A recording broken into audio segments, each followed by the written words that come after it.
Indo bem direto ao ponto, até porque fica difícil falar mais, porque eu não sei se vocês estão sabendo, mas creio que sim, tá proibido filmar, né, as arguições lá das testemunhas. Proibido, não pode filmar.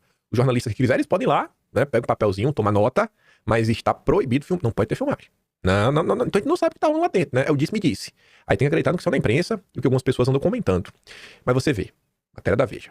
Bronca do ministro no ex-chefe do Exército reforça a narrativa de Bolsonaro. Eita, parece que deu ruim, né? Pra tornar a democracia. Chamado a falar, o Freire Gomes irritou o ministro a não repetir a versão consignada no depoimento colhido pela Polícia Federal. Pense bem, antes de responder, a testemunha não pode deixar de falar a verdade. Se mentiu na polícia, tem que falar que mentiu na polícia, disse o ministro. Freire Gomes não se intimidou e respondeu ao ministro que em 50 anos de exército jamais mentiria. O general sustentou ter afirmado que Garnier disse que estava com o presidente, mas que não caberia a ele interpretar o que a frase queria dizer. Em outra frente, Freire Gomes negou ter ameaçado prender Bolsonaro, caso ele desse a ordem para um golpe de Estado. O relato foi feito pelo Batista Júnior, ex-comandante da Aeronáutica. Já o ex-chefe do Exército disse que apenas disse ao então presidente da República que ele pode ter problemas da justiça caso tentasse dar o golpe. A bronca do ministro no comandante do Exército e o aparente relato desencontrado do general servirão de munição para que Bolsonaro e seus aliados continuem denunciando uma suposta perseguição judicial contra o mandatório. Uma suposta perseguição judicial. A bronca do ministro contra a testemunha, que não disse o que aparentemente ele queria ouvir, também será explorada pelos advogados críticos dos métodos do ministro na corte. Aí, você fica nessa, né? E aí, ele mentiu onde? Ele mentiu na PF? Ele mentiu ontem? Ou nenhuma das duas opções? Porque vocês acompanharam o depoimento dele na Polícia Federal? Os vídeos não estão disponíveis, né? Não tá no YouTube pra gente assistir, pra ver o que o Freire Gomes falou na íntegra. Aí, sobre isso, matéria da Globo. Ministro se irrita com o ex-comandante do Exérito e adverte do crime de falso testemunho.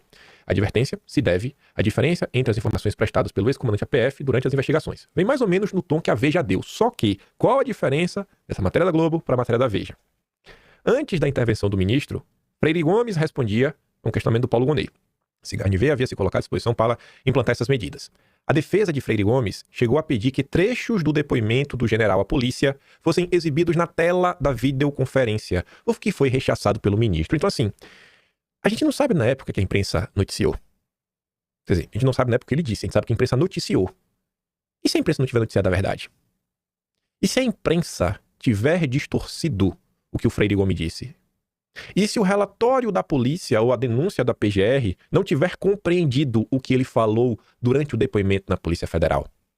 Porque o general parecia muito convicto de que ele estava falando a mesma coisa nos dois depoimentos, tanto que ele fala, coloca o vídeo do depoimento. Coloca o vídeo do depoimento, coloca o recorte. Vamos ver se eu estou falando uma coisa diferente, como eu já falei antes. Vamos ver se eu estou mentindo. Questionamentos, né, que ficam aí no ar. Aí vem Cláudio Dantas. O Dantas aí resumiu bem as coisas de ontem. Tô até surpreso, né? E de vazamento seletivo o Dantas entende, né, Dantas? Perdoe a piada, não posso perder, né, o ritmo. Mas o Dantas gravou um vídeo bom, bem curtinho, resumindo, né, um pouco do dia de ontem. O general Marco Antônio Freire Gomes, ex-comandante do Exército, negou ter ameaçado dar voz de prisão a Jair Bolsonaro e alegou que a imprensa interpretou errado o episódio. Alegou que a imprensa interpretou errado o episódio, né? Então é complicado. Essa se baseou no relatório de indiciamento apresentado pela Polícia Federal, com quem parece manter uma relação quase carnal de vazamentos seletivos para a construção de uma narrativa que satisfaça aos anseios de Alexandre de Moraes. Por isso, Moraes se irritou com Freire Gomes e, em tom de ameaça, mandou ele pensar bem antes de responder às perguntas dos advogados e dos ministros. Se mentiu na polícia, tem que falar que mentiu na polícia. Não pode agora, no STF, dizer que não sabia, alertou o Moraes. De fato, o general não pode incorrer em falso testemunho perante a justiça, mas não pode ser punido por mentir à Polícia Federal. Contradições entre versões, interpretações equivocadas, tudo pode acontecer após 11 horas de depoimento.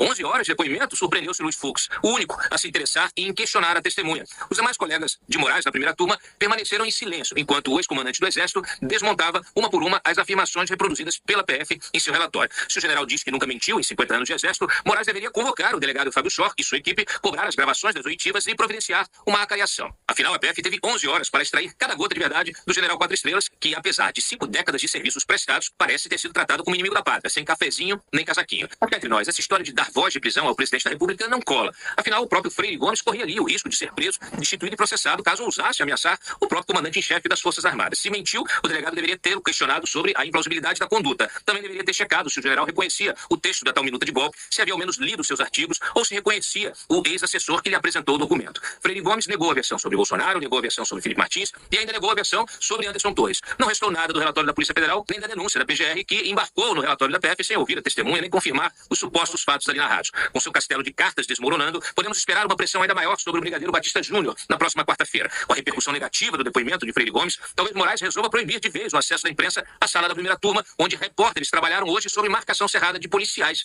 Alguns tiveram seus pertences revirados, barrinhas de cereais tomadas e até obrigados a desbloquear seus celulares para verificação dos agentes, orientados a expulsar quem violasse a regra ditada pelo ministro ditador, pelo ministro relator. Resumiu bem, né, o Dantas? Entendeu o que acrescentar isso daqui? O que é que eu vou falar, amigo? O que é que eu vou falar que eu nem vou um negócio desse, eu tô longe, né? Não dá pra mim, não. Então, né, pai? Eita, tá ficando aí, né, difícil. Mas ainda bem, né? Que nenhum jornalista antidemocrático vai poder filmar o que tá acontecendo pro povo poder ver. Aí o